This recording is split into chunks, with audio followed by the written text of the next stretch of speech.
Hi, everybody. Hannah Storm along once again with Julius Erving, Peter Vesey, and Mike Fratello, and their insights on the first half coming up in just a moment. But first, Michael Jordan. There is a lot riding on his return to basketball next season.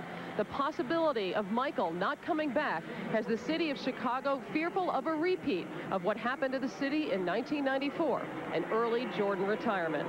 Marv Albert spoke with Michael before tonight's game.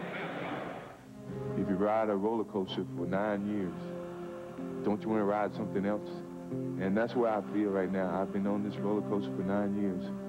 It's just time for me to ride something else. You are playing at such a high level. Could you walk away at this point and still enjoy yourself? It wouldn't be enjoyment if I feel like I can't go out and put forth the same attitude and the same energy and not have the same type of leadership that I've had for my years in the city of Chicago. It isn't what I do individually. I know I can still play the game of basketball. But, you know, aside from that, you got to have a one focus, a certain harmony amongst the team to have that motivation. And I think we lose that if Phil is not around. So it isn't the point if I can still play the game, but I know I can still play, you know, but it didn't have the same meaning if I don't have the same focus and the same harmony. Does that mean that you have made up your mind and you're simply waiting to see how Phil and the Bulls resolve the situation? Sure. I would rather see Phil and the organization settle their differences, and then I think it would be very simple to settle the differences from my standpoint. And I think peace of mind is really what it costs for me. That if it's not this organization, the Bulls organization, it's something that it can be trusted, that it's got a backbone, that it stands for something. Yeah, if Phil is not around, then it's not that much of a decision-making process for me. I certainly don't want to start all over. And if Phil is not around, then that's the attitude that I think the organization's taking. You know, because Phil's openly said that he wants to be back and coaching his team as long as the key players are in place. And I think that's his desire to be around.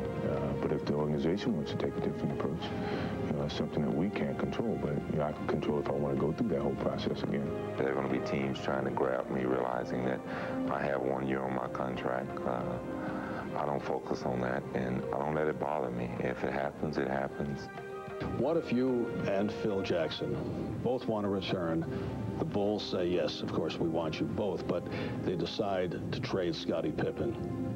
Could that affect your decision? Certainly. I think we're in the midst of this because of, the nucleus of our team, which Scottie is a part of that. If you want to trade Scottie Pippen and, try to get some draft picks for the future, then I don't think that's appropriately trying to win at this particular time, which is one of the reasons that Phil and myself want to continue to be a part of the organization at this particular time, is that our chances of winning are now. And to lose a big piece of that puzzle is really jeopardizing our opportunity to win now, and I wouldn't consider that a continuous process of what we have done. I would consider that a rebuilding process.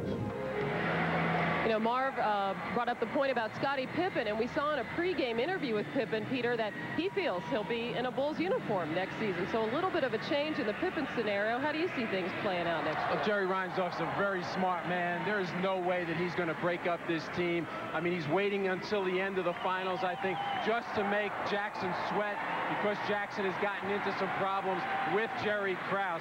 You do not break up a dynasty. It's way too difficult to try to rebuild. Everybody knows that. Michael Jordan started off hot, looked like he might even take over this game, but he finished the half with just 5 of 11 shooting and only 2 points in the second quarter. When we return, we'll hear from Dr. J and Mike Fratello on the first half of the Bulls and the Jazz. But first, a message from Prudential and a word from the NBA.